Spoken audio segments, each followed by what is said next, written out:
Welcome back to another episode of Memory Card, Level 30 Games podcast that takes a look at the newest titles while drawing a line back on those classics. Today I am your host, Drew Eugene, and with me I have my host, Tom Rick. Tom Rick? All right. There are a lot of characters in this game, so the game we are talking about characters. is The Adventures of Elliot, made by Team Asano. And if you haven't played this game yet, it's a game made by Square Enix that is a 2D HD game that is in the style of Legend of Zelda: Link to the Past, right? And in this game, you play as the titular character Elliot, which still aggravates me to this day that of all the names, they just chose this person. I've known a few Elliots, and I adore them. This is not a great name for a fictional main protagonist in a video game. No, for sure. But did you know? Go ahead. He's an adventurer? Because he'll tell you every chance he gets. I just love video games when they have like epic names, and the epic name of this game is actually Millennial Tale: The Adventures of Elliot. And you could have just left it at Millennial Tale. Millennial Tales: The Adventures of Elliot. Okay, cool. I'll dig it. Nope. Now it's just Elliot. Now it's The Adventures of Elliot, or just Elliot. So Elliot has to save the world as per usual, but in this time he time travels between 4 different eras, which they did an okay job of the like where the world came from, when there was magic, how it dissipated, and there was like an era of depression, and then it built back up into just a very like medieval time era, right? And so with this game, there's a huge cast of characters. And as to my name earlier, right, there is a character named Eugene, which is probably the hardest name to pronounce in the entire game. Well, because they pronounced it incorrectly. Eugene. That's how it's spelled. But it's got a Y in it. Well, then they spelled it incorrectly too. They just every voice cast person was probably like, "Really? That's how you want me to say?" Okay, all right. So Eugene is like your scientist that works in the castle. Yeah, he's the guy in the chair, right? Yeah, the guy behind Spider-Man, taking control of what's going on and how to experiment with magicite and all these different things. The king petitioned you to go back in time and, well, not really go back in time, but try to defeat this character that is trying to end the world. And in doing so, his daughter, Huria, ends up becoming frozen in time. Naturally. And ice. And you travel through time and have to correct what's wrong. Well, what's hilarious is if we go back to like Ocarina of Time, where we had Navi, right? At the beginning of this game, you had Huria as your companion. And it was cool. Yeah, it was very good.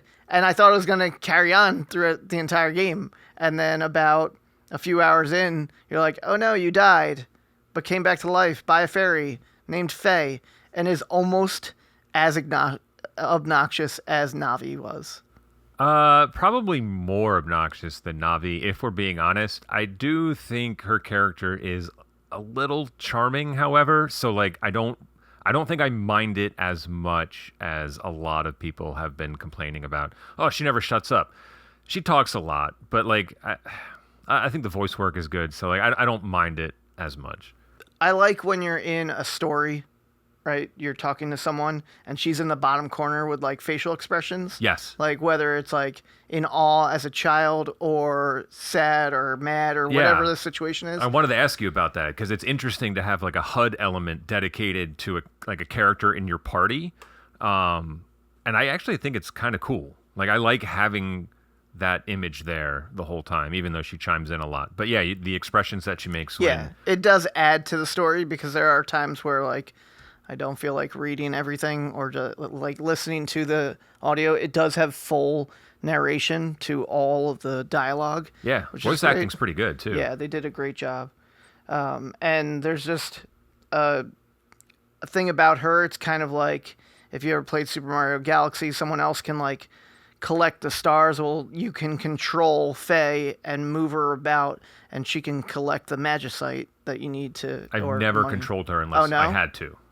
Sometimes I would like at the end of a boss. When you defeat a boss, a bunch of magicite falls around. Yeah. I like collect it as quickly as possible. I make her go in and out, and I go in a certain direction to just try to quicken it. Well, you can give her commands, which I think is kind of silly because I don't know what they actually like. It was like stop in place. It was hide. I don't know what hiding would ever do. It just puts her away, but I don't Yeah. like. There's no benefit to ever doing that. I haven't come across anything where you would have to. So I always have it set to go ahead, so she's always out in front. Oh, I had just had her follow me, Okay. and every once in a while I would push her towards an enemy because she would do a little bit of damage. I think if you have it little set to go extra. ahead, she does that automatically. Oh, well then I put it on hard mode.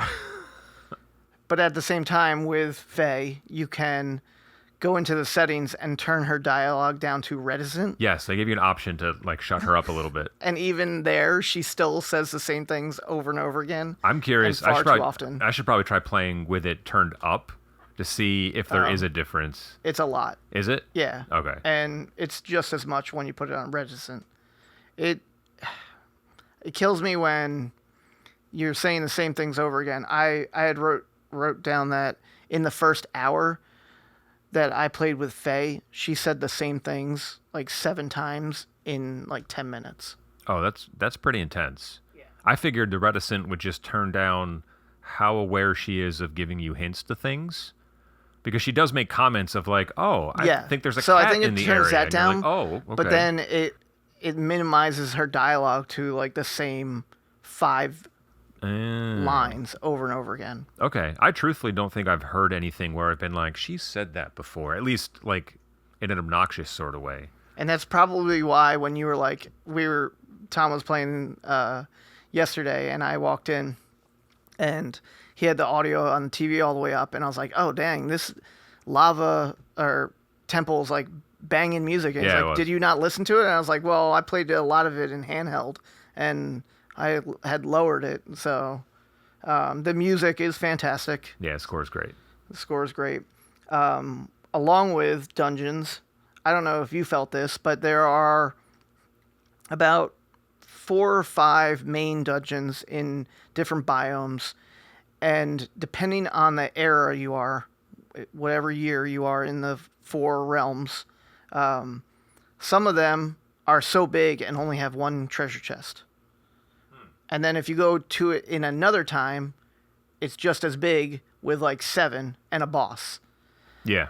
So what I felt like they did was they left a lot of emptiness to this game. I feel like they were over-delivering with their ambition. They had a lot of things installed, right? We have a weapon system we'll talk about in a second, a magic system we'll talk about in a second, a lot of different realms. There are 4 realms, each with about 5 or 6 biomes, right? Okay. Yep. You had like a desert, an ice area, a forest, a swamp area, and then the lava. And in each of those, there's so much going on that they don't utilize all of the dungeons. Yeah. I mean, I think by design, right? Like some of them you can go to outside of a story objective just because you can go anywhere. And so if you go in there, there might be chests that are available that wouldn't be available while you're there in the time period where you should be doing that dungeon for the story. So it does like incentivize you, I guess, to go check out some of those spaces. I haven't found anything super valuable other than just like currency, either magicite or toll, or whatever the coin is. Yeah, is toll. But at least Faye, when she does chime in there, I've gotten a treasure chest, and she goes, I think that's everything here, so we should probably go. And I'm like, that was actually really helpful, because otherwise I would have been wandering around forever, so I just warped back to the beginning and then left, which was cool. You're at an interesting point in the game where Couldn't tell you. the compass, right, has these magical needles, and the more you find, there are quite a few of them.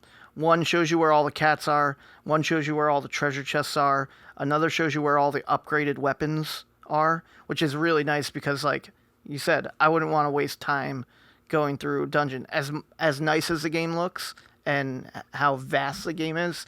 It's just like I don't want to spend time if I'm not advancing the story. Whereas in my experience with the game, like I would get a story, a quest, and I would see how far I could explore the map before I even go to the quest. And then half the time they'd be like, "Oh, go to this dungeon." Well, I already had the warp point to the boss and had gotten most of the treasure chests. I think I've done that once. And I was like, "Oh, all right, that's kind of cool." Yeah, like you get the sense of exploring on your own, and you have that at least for me, that perpetual feeling of like, I don't know if I'm supposed to be in here yet, but like it's not gatekeeping me in any way. And so like you get to the boss, and I was like, "Oh, I got walloped. Okay, I guess maybe I will come back." And there's no reason to be there other than I found it. So when it finally gave me a marker, I'm like, oh, okay, cool. I don't have to do that dungeon. I can just boom, go right to the boss warp, which was cool. So that leads right into combat. So what's nice about the game is when you are introduced to a boss, it has a star system that tells you how difficult it is. And in one of the dungeons I walked into, it was like 7 stars.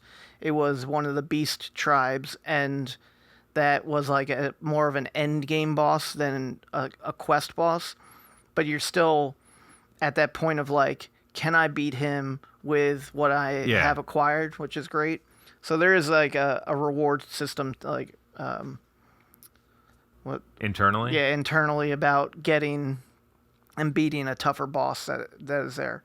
I would be curious if you beat that boss outside of a main story objective, and then they're like, "Go here and get the thing for like." Would you have to beat him again? So because I was telling you the dungeons are empty, one of them that I went to, that I got to the boss, and you walk into the boss room. Yeah. Boss doesn't even show up. Oh. So they know that you have to have that quest. Gotcha. Because then I got it a few minutes later, and then warped right back to it, and the boss showed up. Gotcha. So they did a good job of navigating all of the logic behind what quest do I have and what boss shows up. I see. Okay. Well, the one area that I think that kind of works poorly in that regard is that there are a lot of like caves that you can take to like shortcut to other areas on the map and stuff. And I always found myself wandering through and finding like small off the beaten path things that would lead to nowhere or like a dead end. And I'm like, why would they design this? Like, why would they? And then it just turns out in a different time period, there might be something there.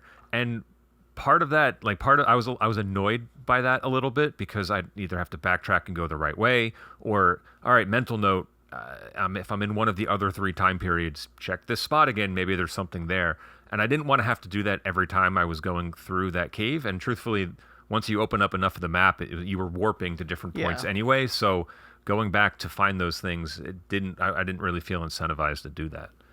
See, where I did the same thing, right? Like, I disliked that, again, a vast portion of this game is just empty, depending on what timeline you're in. But I tried to get as many treasure chests as possible. I tried to get all the cats. You'll see that at one point you're a little bit gatekeeped on getting the final few cats because of the story. Cats are the final boss, confirmed. They are not, but they are interesting. So back to combat, right? You have a cast of weapons when it comes to a sword, a spear, a boomerang, a bomb, the hammer, and then the sickle thing. It's like a flail on a chain. Yeah, I don't know what that is. A sickle on a chain. But they do a good job of varying the combat. But in my opinion, and yours might be different, I just used a sword almost the entire time. I've been heavily cycling between mostly the hammer and then the sickle thing because I have a magicite piece on that allows it to also shoot fireballs when I hold it down. I destroyed a boss just spamming this. Yeah, those little slug snail things that have bombs on their back will just detonate immediately with those. So I was like, all right, cool. But it is hard to aim otherwise because enemies will go through the chain if you like overshoot. But those two have been the primary ones. But like 80% of the time, it's hammer and boomerang. That boomerang is wicked good. And you and I talked about it in Mina, right? There was 5 different weapons there, and you just kind of stuck with one. I love the magicite system in this game because you can experiment and like make your bombs bigger or make them bouncy, which reminded me of like Bomberman 64 back in the day. You'd Make pick them up. bouncy? Oh, you haven't got that magicite yet? I don't think so. So you collect crystals and then cash those crystals in for modifications to all of your weapons. And this magic can make your boomerang much bigger. It can kind of circle around you. It can throw 2 of them at the same time. Like it really adds a good variety, but I kind of wanted it to be a little bit more and like hysterical in some of them. I see. Okay. Well, I think what balances it, what actually keeps it interesting, is the magicite. So, like, each weapon has an allotment of like crystals you can put in there, and that make bombs bounce magicite might be like 5. Okay, so that counts towards your total that you can put towards that weapon. So, like, there have been a few times where I'm like, oh, I got some new stuff. Maybe I should see what I can upgrade or change. And then I'm kind of going through and then tweaking those weapons a little bit, which at least keeps it fresh. And if you want to add like, I think one of the arrows can do fire damage when you shoot it, but it can also do ice. And depending on what biome you're in, maybe one is a little bit more effective on enemies than the other. And so like you can tweak it up that way. I actually thought that was kind of cool and clever. And it has forced me to like consider my environment and the enemy type, and then select a weapon that might be best suited to take them down. That's fair. Yeah, I think I just like brute force most of it with the sword. Honestly, like I put it at the best magicite I could, which was like crit and Yeah. crit percentage and attack, and just kind of like forced my way through it. As you upgrade the weapons, though, and you charge them, you get some really good and powerful moves, right? The hammer is one of the most powerful in the game. It's a little bit slower, but once it lands, it really crushes enemies. You yesterday were fighting this like flame salamander and just Yeah. like destroyed him very quickly. Yeah, it was pretty easy to take down once. Yeah. What I do think is interesting when it comes to the weapons and that whole system is that I don't know when you got to this point, but like combat arguably can be optional to some degree, right? Like you can go through an area and not kill anything at all. Yeah. What's a little annoying when you look at the Link to the Past comparisons is the benefit in that game is when like one of the knights sees you and they're like, "Oh, got to go get this guy," and they run after you. All you have to do is move to the next screen and the enemy just goes away. Here they can follow you for a pretty long amount of time unless like your elevation changes, then they seemingly get lost or can't find you. But like at some point I always feel like, okay, beating these enemies doesn't do anything. I'm just going to run around them to get to where I need to go, and that kind of sucks a little bit. I mean, I feel like that's most games. Like you'll watch speedruns nowadays of a game that you loved and how much combat was in it, and you just realize that like I could avoid every single zombie in Resident Evil or whatever the game may be. Yeah, I don't know if like a traditional like RPG leveling up, you get combat experience if you kill all these enemies and your character will get like obviously that's not featured here in this game. I don't know if that was going to be one of my questions was do you think it would benefit from that or do you think it works fine as is? I think it benefits the general populace of people who play this game because they like the challenge of like I'm a big fan of the Dark Souls series, and there are those people that literally play at level 1 or level 0 whatever and go through the entire game that way. And I feel like that's what Elliot was trying to do. Was like you don't level up, like yes your weapons level up, but technically don't ever need to get, you have to get a certain sword in order for that game to end.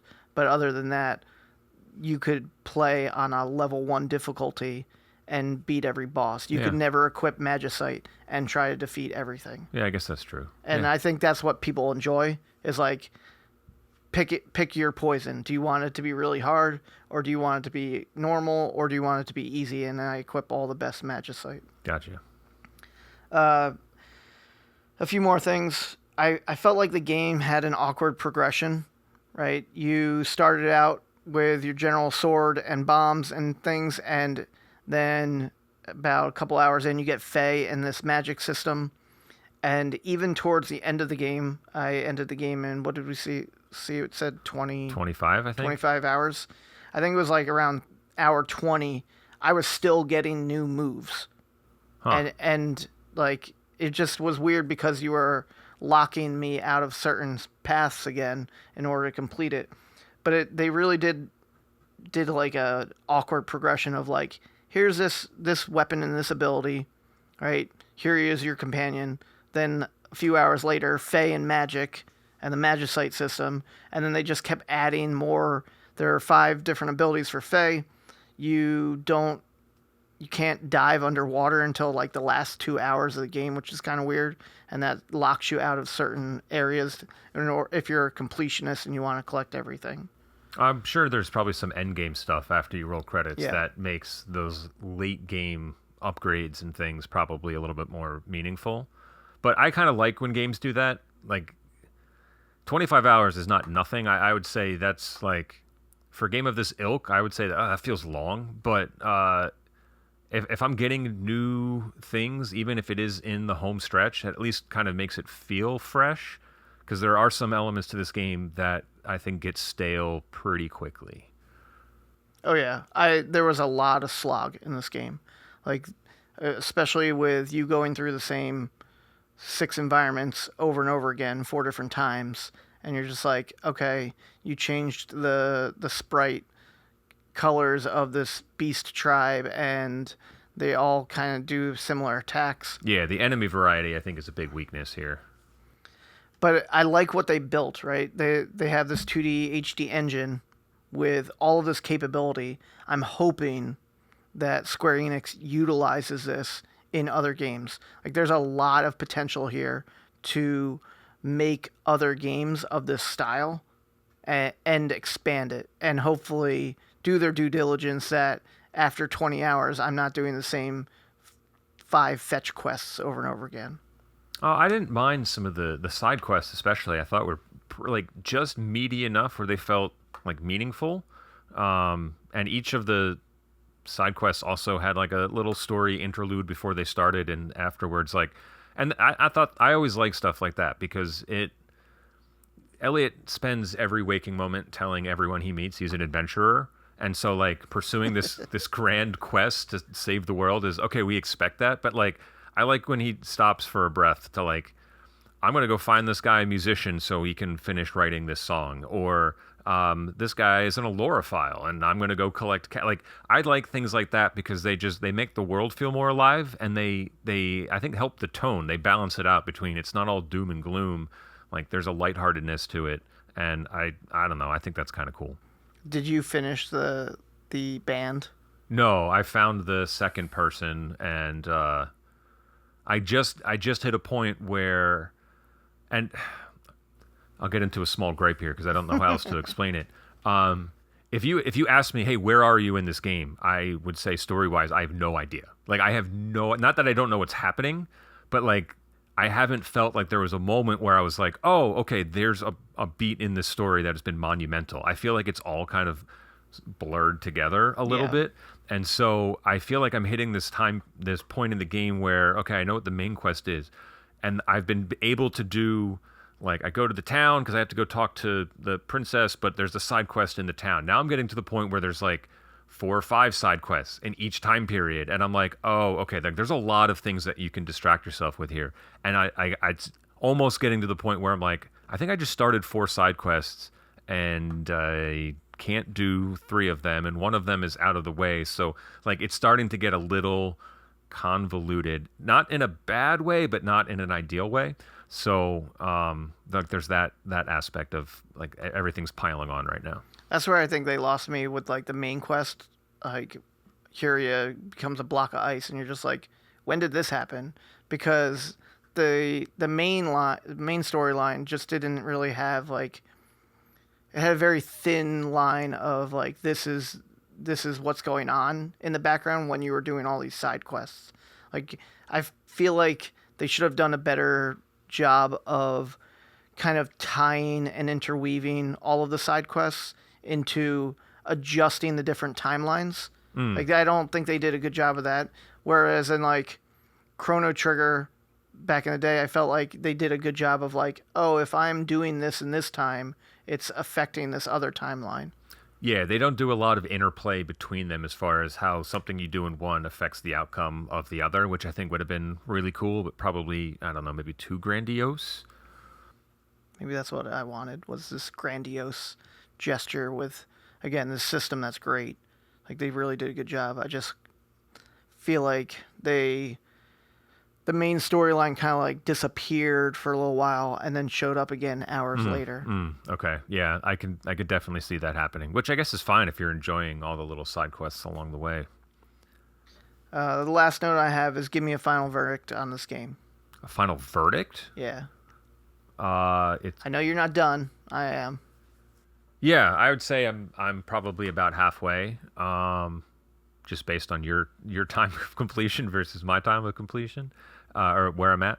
I would say like I think it's better on paper than it is in practice, and that doesn't mean it's bad. I just think maybe what we were a little over like underwhelmed with in the grand scheme of things. I enjoy it. I would recommend it to people that like adventure games. I think tonally it's great. It's not super serious. It's very lighthearted. The voice acting good. The music's great. There is a hefty repetition in it. I don't know, a 7 out of 10 I think would be like a final verdict. And I think that's, I think if you wanted to say, you can convince me it's an 8, you can convince me it's a 6, right? Like I can see both sides of it. I don't think, well, maybe you can't convince me it's a 6.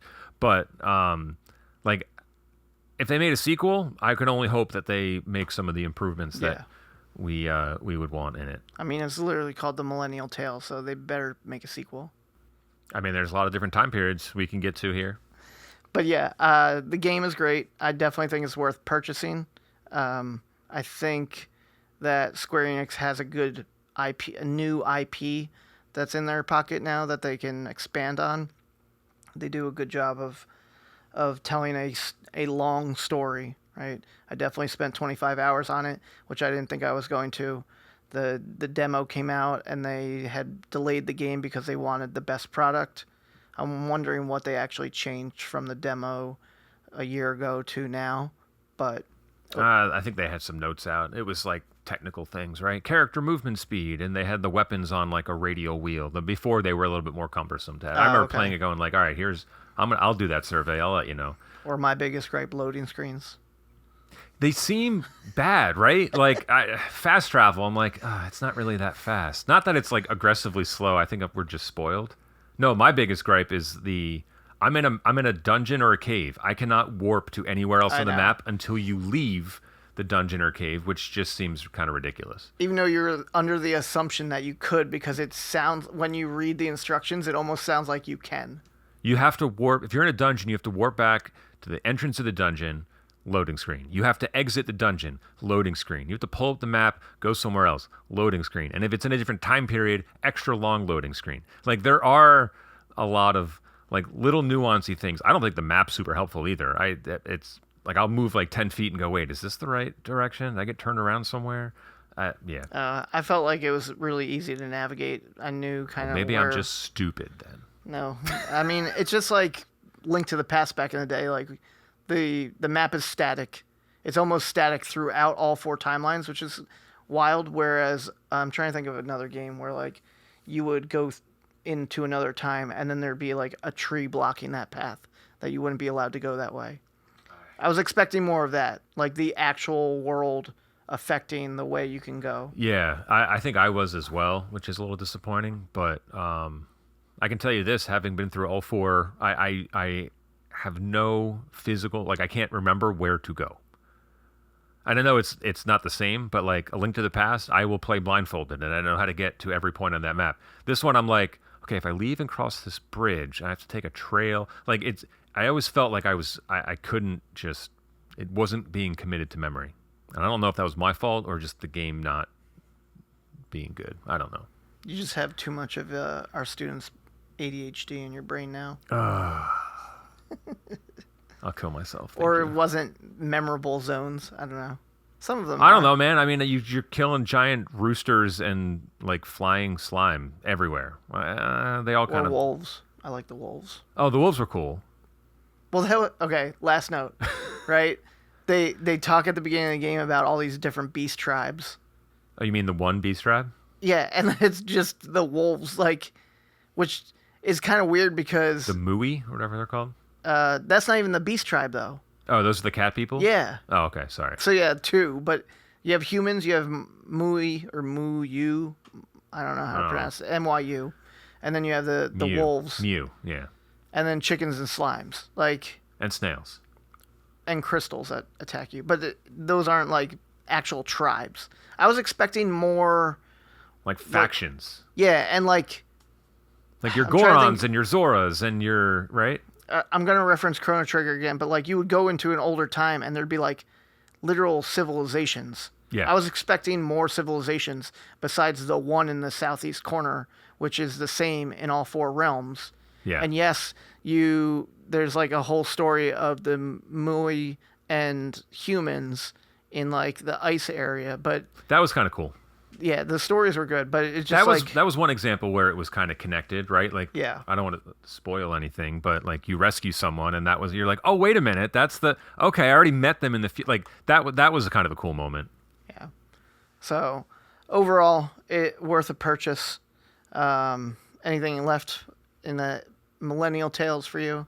No, give us the Adventures of Elliot 2, The Search for Curly's Gold, and I'll be good. Electric Boogaloo? Yes. Now that we've collected enough crystals and turned them into magicite, let's look to next week when you hear us on another episode of Memory Card.